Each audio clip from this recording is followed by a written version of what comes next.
स्वातंत्र्य, कुठला उद्योगधंदा करायचं स्वातंत्र्य, काय खायचं स्वातंत्र्य, शेतामध्ये काय पेरायचं स्वातंत्र्य, हे जे स्वातंत्र्य आहे, बोलण्याचं स्वातंत्र्य, व्यक्ती स्वातंत्र्य, हे जे स्वातंत्र्य आहे हे फक्त भारतीय संविधानामुळे मिळालं. आरक्षण मिळतं 340, 341, 342 कुठल्या कलमाने? या 3 कलमाने. धर्मग्रंथामुळे आरक्षण नाही. योजना धर्मग्रंथाच्या नाहीत, योजना आहेत संविधानाच्या. आणि हे संविधान जर तुम्हाला आम्हाला टिकवायचं असेल सर्व देशातल्या माणसाचं, तर ह्या देशामध्ये ज्या आरएसएसनं, ज्या बीजेपीनं, ज्या काँग्रेसनं ईव्हीएम मशीन आणलेली आहे, ईव्हीएम मशीन, ती मशीन हटवल्याशिवाय या संत महापुरुषाचं स्वप्न किंवा अधिकार हक्क जिवंत राहणार नाही. म्हणून दिवस वैऱ्याची, रात्र वैऱ्याची आहे. तुम्हा आम्हाला जागे झाल्याशिवाय हा देश लोकशाही शील राहणार नाही. या देशातली लोकशाही खतम होणार आहे. स्वातंत्र्यासाठी राजगुरूसारखे, भगतसिंगासारख्या शहीदांनी हसत हसत देशासाठी फासावर गेले. परिश्रमाने, संतांच्या विचारांनी, परिश्रमाने, महापुरुषांच्या विचारांनी हा देश उभा आहे. देश असा उभा राहिला नाही. देश त्यागातून उभा राहिला, संतांनी महापुरुषांच्या, बाबासाहेबांच्या त्यागातून, शिवाजी महाराजांच्या त्यागातून. म्हणून माझी तुम्हाला सर्वांना विनंती आहे, आज आम्ही हातात हात घालून घरात बसलो तर येणारी पिढी आमच्या देखत जळत आहे. आमच्या देखत देश नष्ट होणार आहे. म्हणून मी छोटा कार्यकर्ता, मी ठरवून घेतलं की देश जळत असताना, संविधान धोक्यात असताना, लोकशाही जिवंत असताना मी घरात बसणार नाही. मी भगतसिंग आहे.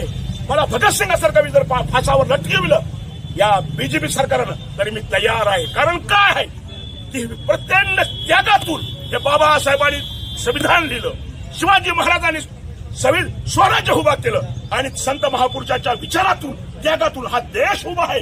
देश कुणामुळे उभा नाही, त्यागातून देश उभा आहे. आणि हा देशाला जर तुम्हाला आम्हाला जीवन ठेवायचं असेल, तुम्हाला आम्हाला आता शिवाजी महाराज घोड्यावर बसून येणार नाहीत, बाबासाहेब संविधान घेऊन येणार नाहीत, शाहू महाराज येणार नाहीत, महात्मा फुले येणार नाहीत. तुम्हाला आम्हाला महात्मा फुले व्हावं लागल, तुम्हाला भगतसिंग व्हावं लागल, तुम्हाला छत्रपती शिवाजी महाराज व्हावं लागल, तुम्हाला बसवराज स्वामी, तुम्हाला बसवणार तुम्हाला व्हावं लागल, गाडगे बाबा तुम्हाला आम्हाला व्हावं लागणार आहे. तर ह्या देशामध्ये लोकशाही जिवंत राहणारा बांधवांनो, देश लोकशाही जिवंत राहणार नाही. म्हणून मोदीला हटविणे आणि देशामध्ये जी मशीन आहे ईव्हीएम मशीन, ही ईव्हीएम मशीन हटवल्याशिवाय देशात लोकशाही जिवंत राहणार नाही. कशाच्या बलबुतीवर बोलतात 400 आम्ही लोकसभेमध्ये, कशाच्या बलबुतीवर बोलतात, कशामुळे ह्याला ही आहे, कशामुळे कमेंड आहे, कशामुळे विश्वास आहे, केवळ फक्त मशनीमुळे, ईव्हीएम मशनीमुळे. ही गोष्ट ही जी आहे आत्मविश्वास, तो ईव्हीएम मशनीमुळे आत्मविश्वास आहे. जगातले जे टॉप 10चे राष्ट्र आहेत, जे बलाढ्य राष्ट्र आहेत, अमेरिका, जपान, रशिया, फ्रान्स, जगातल्या कुठल्याही राष्ट्रामध्ये मामानो, भावानो, कुठल्याही जगातल्या राष्ट्रामध्ये सर्च करा, कुठल्याही जगातल्या राष्ट्रामध्ये ईव्हीएम मशीन नाही. त्या देशामध्ये बॅलेट पेपरवर मतदान होतोय. इतर देशामध्ये फक्त एकमेव देश असा आहे 140-50 कोटीचा की त्याच्यामध्ये बॅलेट पेपर ऐवजी ईव्हीएम मशीन चालू आहे. सर्च करायचं, कुणाला किती मतदान टाकायचं, काय करायचं. आता अध्यक्ष बोलले त्याप्रमाणे हा देश नष्ट होत आहे. करोडो लाखो किलोमीटर अंतर आहे चंद्रयानचं. कुठून टच केलं जमिनीतून किती किलोमीटर अंतर आहे? 3000-4000 बॉम्ब गोळा पडतो किलोमीटर. कशावर? कॉम्प्युटरवर. एक डबा मशीन कशावर होत नसेल हायजॅक. म्हणून तुम्हाला आम्हाला जागे व्हावं लागणार आहे की बांधवानो, दिवस रात्र वैऱ्याची आहे. या संत महापुरुषांचा विचार, बाबासाहेबांचा विचार, महात्मा फुलेंचा विचार, शाहू महाराजांचा विचार, संभाजी राजांचा विचार जीवन ठेवायचा असेल, तुम्हाला आम्हाला विचार करावा लागणार आहे. तुम्हाला आम्हाला एक विचार करावा लागणार आहे. आज इथून जाताना विचार केल्याशिवाय तुम्हाला जायचं नाही. किंवा कुणखाट बांधली पाहिजे त्या ईव्हीएम मशीनसाठी, ही मशीन हटवण्यासाठी आम्ही एक होऊया आणि ईव्हीएम मशीन हटवूया. आणि बाबासाहेबांनी दिलेला जो विचार आहे ते आदरणीय बाळासाहेब आंबेडकर देशामध्ये जात धर्माच्या पलीकडे जाऊन ज्या ठिकाणी अन्याय होतात त्या ठिकाणी जाऊन आदरणीय बाळासाहेब आंबेडकर एका लाल दिव्यासाठी नाही, एका आमदारकीसाठी नाही, खासदारकी नाहीसाठी, तर बाबासाहेबांनी दिलेलं संविधान जिवंत राहावं, लोकशाही जिवंत राहावी. ज्या शिवाजी महाराजांनी स्वराज्य उभा केलं ते स्वराज्य टिकवावं. सर्व जाती धर्माच्या माणसाचं म्हणून आदरणीय बाळासाहेब आंबेडकर देशभरामध्ये फिरत आहेत. त्यांचे सुद्धा हात आपण बळकट करूया आणि या देशामध्ये जी आमच्यावर लादलेली हुकुमशाही आहे. मी 51 वर्षाचा आहे, माझ्यापेक्षा इथं माणसं मोठे आहेत वयानं. 140 खासदार कधी एका लोकशाहीमध्ये निलंबित झाले का? 75 वर्षामध्ये निलंबित झाले का?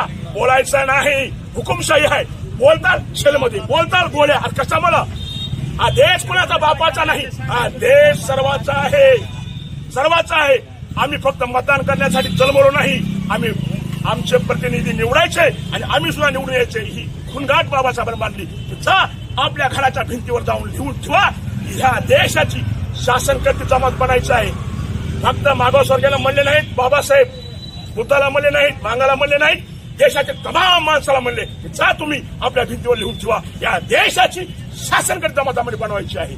आणि बाबांनो, आमच्या हातामध्ये घंटा, आमच्यामध्ये देववाद दिला आणि मलिंदा खायचं काम हे भाजप अरेस्ट करत आहेत. म्हणून जागे व्हा, श्रद्धा उपासना करा. संविधान अधिकार दिला, श्रद्धा उपासनेला आमचा विरोध नाही, पण थोडसपणे करा, विज्ञानवादी विचाराने करा आणि जागे व्हा.